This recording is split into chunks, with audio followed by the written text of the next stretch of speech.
જે કૃષ્ણની ભક્તિ કરે એને આધ્યાત્મિક કહેવાય. એનું જીવન બદલાઈ જાય. સાહેબ તમે કરી જુઓ. ધીમે ધીમે ધીમે ધીમે જે કનૈયાની સેવામાં લાગે એને પોતાના પરિવાર પ્રત્યેનો મોહ ધીમે ધીમે ઘટતો જાય. એ અધ્યાત્મ તરફ આગળ વધી જાય. બીજો ગુણ બતાવ્યો એ ઉપરથી કૃષ્ણ મારો અને તમારા જીવનનો આધાર છે.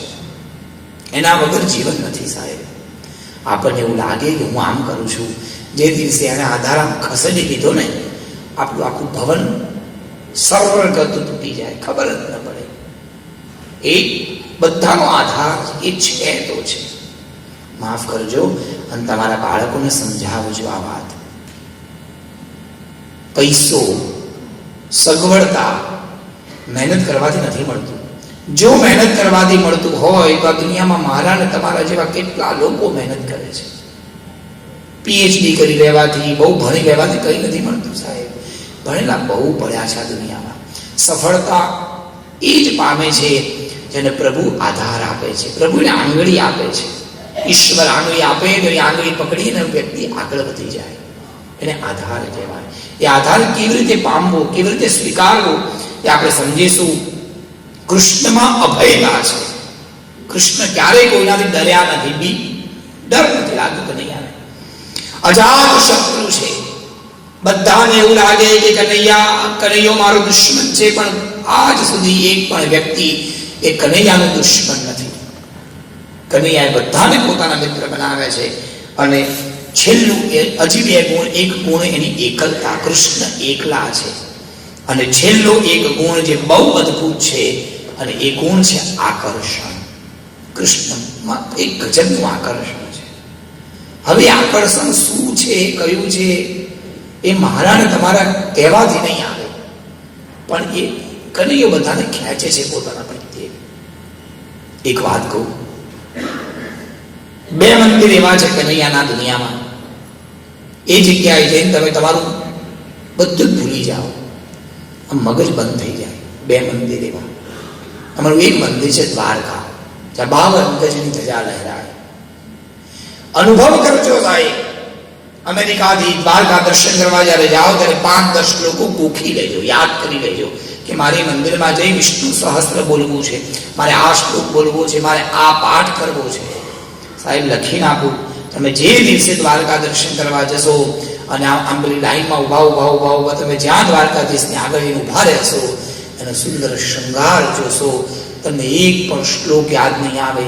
તમે એને જોયા જ કરો. 2 મિનિટ જુઓ, 2 મિનિટ જુઓ, 3જી મિનિટ જુઓ, 4થી મિનિટ જુઓ અને 5મી મિનિટમાં ધક્કો વાગે. બોલો જય શ્રી કૃષ્ણ અને તમે બહાર નીકળી ગયા.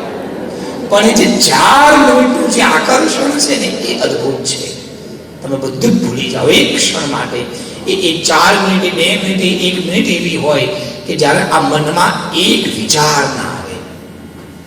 એક મંદિર છે દ્વારકા. અને બીજું બહુ અદ્ભુત મંદિર છે. એ મંદિરમાં એવું કહેવાય કે આજે પણ સ્વયં પ્રભુ કૃષ્ણ ત્યાં વિદ્યમાન છે. એ કળિયુગના કૃષ્ણ છે. એ કૃષ્ણનું નામ આ ભાગવતમાં ક્યાંય નથી. એ કૃષ્ણનું નામ તમને પુરાણોમાં બહુ શોધવાથી મળે. પણ એમાં એને કનૈયાએ અંત સમયમાં એની માં યશોદાને એક પ્રોમિસ કરી છે, એક વચન આપ્યું કે માં, હું તારી માટે ફરી એકવાર આવીશ. આમ તો જોવા જઈએ તો આ કળિયુગમાં મારે કલ્કી બનીને આવવાનું છે, પણ કલ્કીમાં બહુ વાર લાગશે. પણ તારી આ 2 ઈચ્છા હતી, એ 2 ઈચ્છાને પૂરી કરવા માટે હું કળિયુગમાં ફરી જન્મ લઈને આવીશ અને તારી એ ઈચ્છા પૂરી કરીશ. એ ઈચ્છા પૂરી કરવા માટે કૃષ્ણ ભગવાન પોતે આ પૃથ્વી પર આવ્યા અને આજે પણ એ મંદિરમાં વિદ્યમાન છે. એક મહારાજ હતા. એ મહારાજ પાસે બહુ પૈસો, પતિ પત્ની બહુ પ્રેમ કરે આ ભગવાનને. મનમાં નક્કી કર્યું કે આ ભગવાનની સેવા કરવા માટે આપણે આપણી સંપત્તિ છોડી. પતિ પત્ની મંદિરમાં દર્શન કરવા ગયા. દર્શન કર્યા. ભગવાનને ફૂલની માળા હતી પણ ઓછી હતી.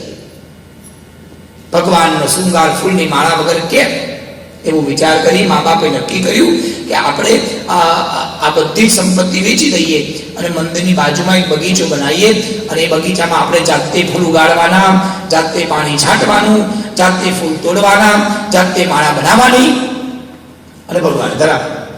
પતિ પત્ની બંને મંદિરની બાજુમાં ગયા, એક જમીન લીધી, એક સરસ વાડ તૈયાર કરી, ખેતર ખેડ્યું, ફૂલ વાવ્યા, દૂર કૂવો, રોજ પતિ પત્ની જાતે પાણી લાવે, જાતે પાણી છાંટે, ફૂલો ઉગાડ્યા, જાતે ફૂલ છૂટે, જાતે માળા બનાવે, રોજ મંદિરમાં જાય પ્રભુને માળા ધરાવે, રોજનો નિયમ. પણ સમય લાગે પાણી ઉચકીને લાવવાનું, આટલા બધા છોડવાને પાણી છાંટવાનું, ઇટ્સ નોટ ઇઝી, બહુ તકલીફ પડતી. એમાં થયું એવું કે એ જે સજ્જનતાની પત્ની ગર્ભવતી થઈ. પતિને કીધું કે આ વચન ઉચકીશ તો બાળકને મરવું હોય તો મરી જાય, કશો વાંધો નહીં, પણ મારા ઠાકોરજીનું કામ મારું ખાવું જોઈએ. અને પાછું કોઈની મદદ નહીં લેવાની, જાતે જ કરવાનું. 1 મહિનો, 2 મહિનો, 3જો મહિનો, 5મો મહિનો આવે તોય પેલી બિચારી સગર્ભા અવસ્થામાં બાળકના વજન સાથે ઘડો ભરીને પાણી લે અને બિચારી થાકી જાય, એનાથી ચલાય નહીં. અને મારા ઠાકોરજીને દયા આવી અને ઠાકોરજી નક્કી કર્યું કે હું આની મદદ કરવા માટે જઉં. 7 વર્ષનું બાળક બની આવે, કુવામાંથી ખેંચાય નહીં તો આ દીકરો ખેંચી આપે પાણી.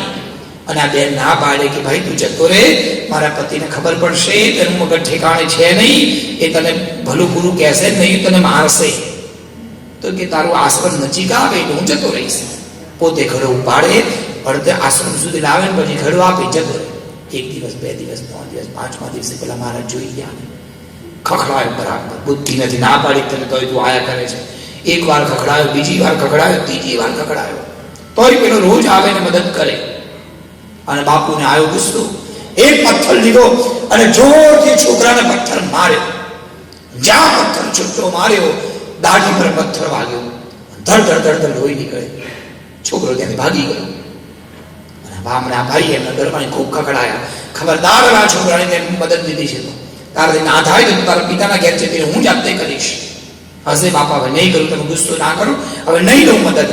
સવાર પડી, પતિ પત્ની દર્શન કરવા ગયા, હાથમાં ફૂલની માળા લઈને જાય અને જ્યાં માળા ચડાવવા જાય ત્યાં એ મંદિરમાં ઉભેલા મારા ઠાકોર, આજે પણ કળિયુગના સાક્ષાત દેવ એવા એ તિરુપતિ બાલાજી, એના દાઢી પર ધડ ધડ ધડ ધડ ધડ લોહી નીકળે. 2 હાથ જોડ્યા, લોહી ક્યાંથી ખબર નહીં કેમ આજે ભગવાનની દાઢીમાંથી લોહી નીકળે છે. મહારાજે જોયું લોહી, કપૂરનો મુઠ્ઠો ભરી અને કપૂર લઈ દાઢીમાં ચોંટાડી દીધું. નહીં તમે યાદ આવ્યું કે મેં તો પથ્થર માર્યો હતો. એ પથ્થર જેને માર્યો હતો એ બીજું કોઈ નહીં, એ તિરુપતિ બાલાજી હતા. આજના કળિયુગના પ્રત્યક્ષ દેવ છે. એનો એક ગુણ છે,